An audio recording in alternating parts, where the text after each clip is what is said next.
Welcome back, everybody. Today, we're going deep on this one. A deep dive into a pretty chilling case from the 1930s and 40s. Okay. The story of serial killer William Johansen. Mm-hmm. What I think is so interesting about this one is that we have a mix of sources. Right. We've got some old news clippings, Mm-hmm. but we also have some excerpts from his Wikipedia page. Oh, wow. It's like we're piecing together a historical puzzle with these, modern tools. That's really interesting. It is fascinating to see how, information about a case like this, kind of evolves over time. We Oh, can look at how the story was reported initially and then how historians have analyzed it. And then, with Wikipedia, it's like this more collaborative, online it's true. information kind of a thing. Exactly. Yeah. So who was William Johansen, and what makes his case stand out from other serial killers of this era?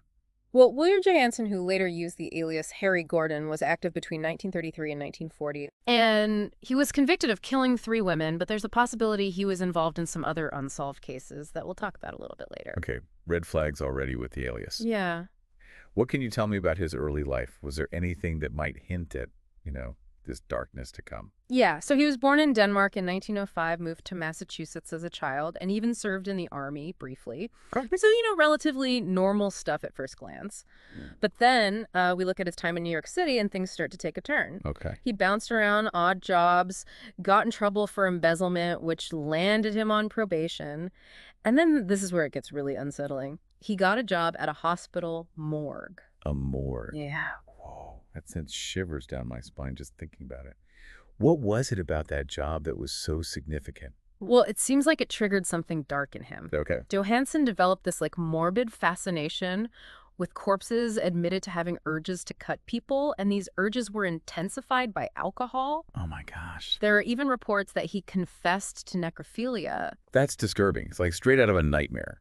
Do you think this was just some sort of macabre interest, or was there something more deeply psychological happening? Well, what's notable is that this morbid fascination seems to happen around the same time as his first murder. Yeah. It's like this exposure to death in such a raw way, in that kind of setting, maybe awakened something sinister inside him. Okay. And his first victim was his wife. Yeah, his wife, Florence. Hmm. They had 2 children together, but their relationship was falling apart. And in October of 1933, they had an argument, and Johansen strangled her to death. Oh my gosh. Oh. To kill the mother of your children, that's a level of brutality that's really hard to comprehend. It is, and it gets even more disturbing. After he killed her, he cut open her abdomen to see if she was pregnant or not. Oh no. She had said she was pregnant, and he needed to verify it for himself. That's just horrifying. And this brings up the investigative techniques of the time, right? This was 1933, so forensic science wasn't what it is today. Exactly. Back then, they were relying on things like eyewitness accounts, basic fingerprint analysis, and often just the observations of the officers at the scene. Right. And in Florence's case, they actually ruled her death a suicide. They thought she had committed seppuku. Wait, what? They thought she disemboweled herself. That seems like a huge oversight even for back then. It really does. It highlights the limitations of the era. They probably missed crucial evidence or just didn't have the experience to recognize the signs of a homicide, especially one that was so gruesome. So he basically got away with murder because of the limitations of forensic science at the time. Huh. What did he do next? Did he stay in New York? No, he took off. He assumed the alias Harry W. Gordon and became a sea merchant, which let him travel around a lot and stay under the radar. Eventually, he ended up in San Francisco. And is that where his story takes a turn towards serial killing? Yeah, I think that's where the pattern starts to emerge. His first murder was horrific, for sure. But you could argue that it was a crime of passion. But his later murders in San Francisco and Los Angeles are much more premeditated and brutal. They suggest a more calculated and predatory mindset. Okay, so let's dive into those cases then. What happened in San Francisco? Okay, so we're in San Francisco. It's 1935, and Johansen, now going by Harry Gordon, is working as a sailor, and that's where he meets Lena Betty Coffin. What can you tell me about Lena Betty Coffin? Was she involved in the same social circles as Johansen? Well, Lena was a prostitute. It seems like Johansen often targeted women that he thought were vulnerable or on the fringes of society. Okay. He took her to a motel, and just like with his wife, he strangled her to death. But this time it's even more brutal. He also stabbed her multiple times. So the violence escalates. It's almost like he's experimenting or getting more confident, maybe even enjoying the power he has over his victims. Yeah, and what's maybe even more disturbing is that he's becoming more meticulous. Mhm. After he killed Lena, he very carefully cleaned the room to try to get rid of any evidence he was ever there. Wow. So it's like he's learning from his mistakes, evolving from like a crime of passion to a more calculated predator. Right. It's chilling to think about him so calmly cleaning up after a murder. Did the police even suspect anything was wrong, or did they rule this one a suicide or an accident too?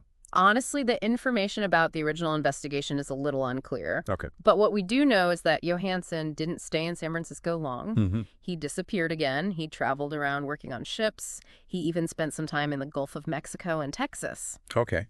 So there's this period of inactivity here, what we call a cooling off period, which is common with serial killers. Yeah, I've heard that term before, cooling off period. Yeah. Is there like a psychological explanation for that, or is it just a coincidence that there are gaps between murders?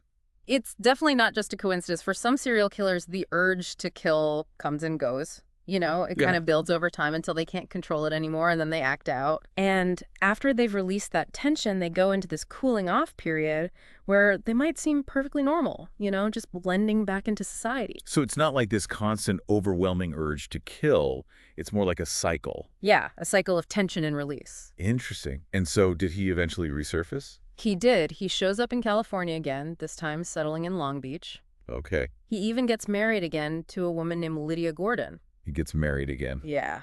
Wow, that's unbelievable. Yeah. Did Lydia have any idea about his past? There's no evidence that she did. He was living this double life, pretending to be normal, but hiding this incredibly dark secret. Right.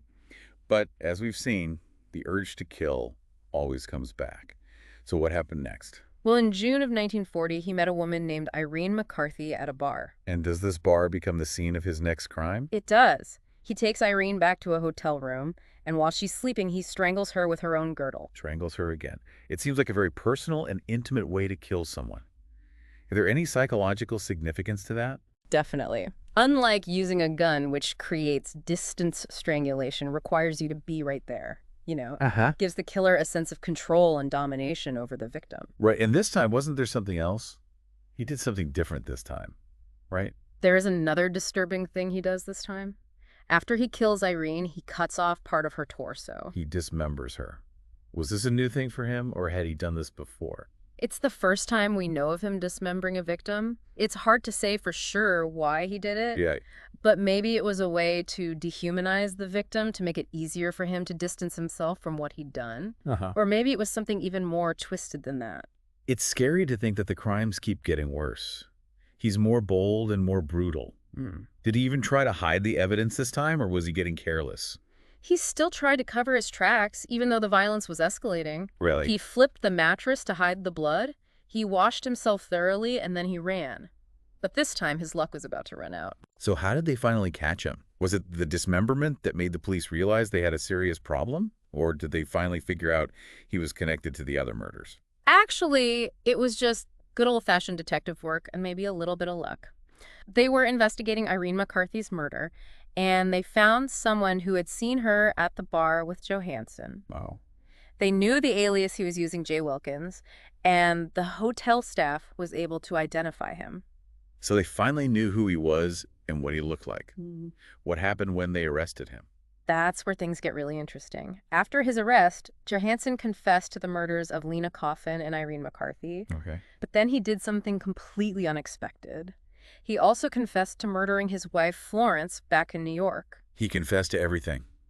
Why would he do that? Was he feeling guilty, or was there some other reason? It's a tough question. It really makes you think about the criminal mind. Some people confess because they're truly remorseful and they want to clear their conscience. Others want the attention. They want people to know what they did. And some might even be trying to manipulate the system, hoping for a lighter sentence or to be declared insane. So we're left to wonder what was going on in Johansen's head. What was he hoping to achieve by confessing?